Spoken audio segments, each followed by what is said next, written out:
I'm at a point in my life, like, we all grew up in the streets and we try to be better, but they labeled us felons. And I seem to think that the reason why their groups are so close is because all of them have a certain type of STD. I think they all got the alphabet. Now, bear with me, guys, because I'm not even trying to cap.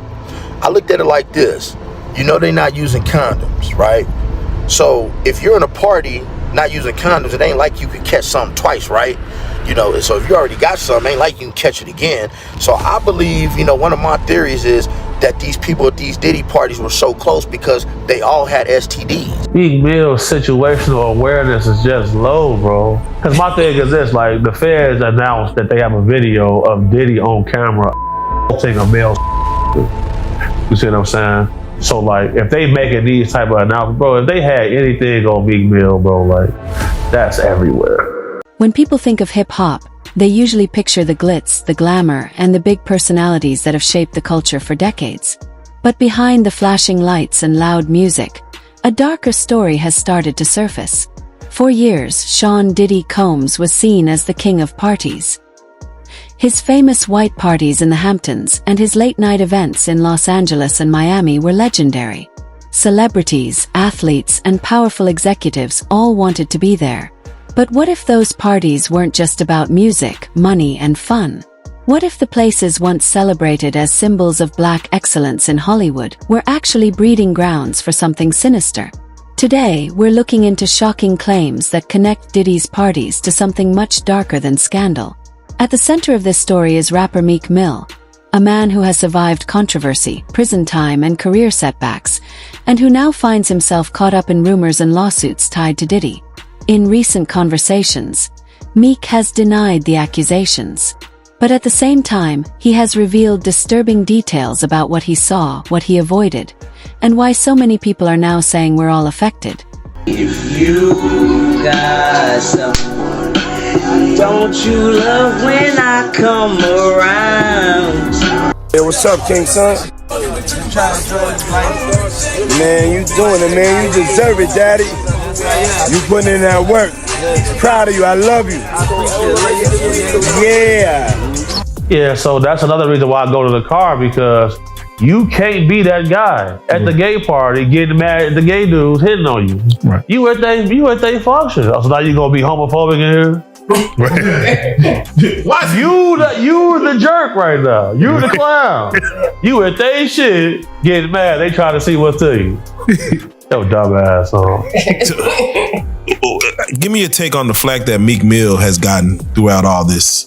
You know, Meek Mill's situational awareness is just low, bro. Like, that's all it is. But a man had his Amazon account hooked to his Twitter. He buying dildos and everything. It's showing on his Twitter, bro. you can't do that. Look that up. That's real. He just crazy, bro. Like, that's all it is. Like, you know, I feel like Meek is an honorable dude. He just kind of, he just don't be up to speed a lot of times. Is that audio real? What are you getting? I don't know. That audio, I can't confirm that. Yeah. You know what I'm saying? Because my thing is this, like, the feds announced that they have a video of Diddy on camera a male. You see what I'm saying? So, like, if they making these type of announcements, bro, if they had anything on Meek Mill, bro, like, that's everywhere. Because he just got out of jail and then got off of probation, got a judge fired and all type of things. Like, so it's people who want to see him look bad. Right. So if they had it to be out. Meek Mill, born Robert Rymeek Williams, is no stranger to controversy. He grew up in North Philadelphia, where just surviving was an accomplishment. Dirt bikes, street battles, and raw ambition shaped who he was. That same energy carried into his music, where he became known for his intense delivery and relentless passion. From mixtapes that shook the city to mainstream albums that topped the charts, Meek built a career that embodied the Philadelphia dream, a story of struggle, perseverance, and victory against the odds. Now, in 2025, Meek stands at a turning point. Independent after years of fighting through record label politics, he's experiencing a creative rebirth. He's dropping new collaborations, headlining major festivals like Roots Picnic, and reconnecting with his city in powerful ways. Fans say they can feel his hunger again. Even Black Thought of the Roots has described him as the voice of a generation of young. Because you missed Meek Mills. Well, he said a Philly rapper. You understand? And it was redacted in the paperwork to that because first of all, it had Meek Mills, it had Stevie J, they had redacted their names, and they had Usher, and they redacted their names and just said a performer of the Super Bowl and a Philly rapper. Everybody kind of knew back in the day that Meek Mills and Puff was a little too friendly. Anytime two rappers or two people in the industry come dressed up alike on more than one occasion, my man, listen here, man. My dudes in Philly, I got some real strong dudes in Philly. They don't play that shit. And they probably embarrassed for the fact to see that Meek Mills, one of the street guys that came out of there, got caught up in this Hollywood,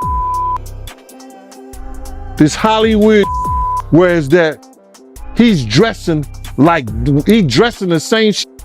He dressing like Diddy, hugged up with Diddy. I think that Lil Rod know a lot, but I know this. Two men dress alike, it's just like two men laying down. When they both get up,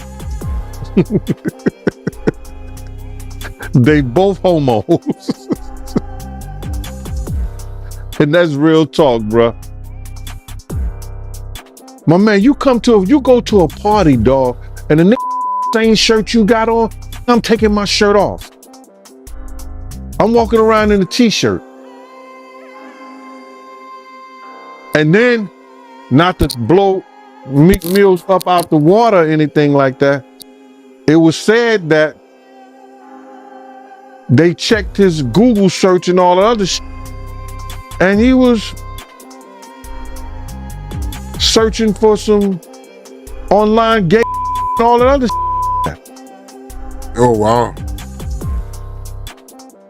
That's easy, bro. But listen, those are what, you know, it's crazy that money, that lifestyle, and you trying to fit into something get you. These guys never set out to do all this. Meek Mills, when he got into the game, he didn't set out to be questioning about his manhood with Diddy. But he put himself in that position. And yet, no matter how far Meek runs, Diddy's shadow seems to follow him. Despite Meek's insistence that he stayed away from Diddy's infamous parties, lawsuits and rumors keep pulling his name into the conversation. Meek has repeatedly said he would never compromise his morals, that he never attended the so-called freak-offs, and that his connection to Diddy was strictly music and business. But the internet doesn't care about nuance. In the age of viral headlines, just seeing Meek's name linked to Diddy is enough to fuel endless memes, suspicions, and damaging narratives. The situation highlights a troubling reality. For many black entertainers, success often comes with guilt by association. Even if they avoid the chaos, simply being near powerful figures like Diddy can drag them into storms they never asked for. For Meek, who has fought for years to protect his credibility, the fight continues. This time, not against the police or record labels, but against the toxic spread of rumors tying him to a world he says he never entered. Yeah, that is weird, man. I never knew about that, man. You never told me about that, man. But to get back to this lawsuit, right? Lil Rod, he also alleges that, you know, Diddy, he will grope his genitals and he will grope his. My man, I didn't understand that one right now because it's your hole. His genitals is his nut. So I guess he had to be when Puff was doing that. Where was he at? What was he doing? Because he said that they never had read it in the thing, they never had he made claims that they never had but how would he grope your hole? How would he play with your genitals? Yeah, it don't make sense. I mean, it don't make sense. How you wake up butt the naked with two other men in the bed with Diddy and nothing happened? I think he was just trying to save face, man. But do you think it's a possibility that he meant that, you know, Diddy will grope his, you know, butt, you know, instead of anus? I mean, because I'm trying to figure out how does that work? You know, somebody groping your. You're gonna say your butt. The lawyer would say, "What do you mean?" He would say, "My butt cheeks." There's a such thing called butt cheeks. Your two cheeks. He said, the asshole. How did he get that far? Lil Rod, you gotta say no to Diddy sometime. No, that shit ain't funny, man. But you gotta say no. So from you reading the lawsuit, right, you feel like he had relations with Diddy? When me being a former investigator, I think Lil Rod was trying to save face on certain things, that he had somewhat of a relationship, or he was doing some things with Diddy that he didn't want to really come out in that fashion, because there's no way that he gonna wake up and his hurting and his genitals is all over the place, and he's in the bed after being drunk or drugged and saying nothing happened. And you think that Diddy gonna be in the bed with 3 other men and nothing happened? It doesn't sound logical. If we're reading and believing what he said in those papers. If you woke up in bed and you was drunk or intoxicated on ecstasy, on whatever drugs that they put in there, roofied you or whatever, and you not and you not feeling right, something is wrong. Wouldn't you say? Something is wrong. He didn't say we woke up with all my clothes. He said we woke up buck the F in those papers. So if he in those papers, it is what it is. The truth about Meek and Diddy is still unfolding, and the world is watching closely. In an industry where fame and power collide, the line between success and scandal has never been thinner. The question remains, will Meek's story be one of survival, or will the shadows drag him deeper? Stay tuned, because this is only the beginning.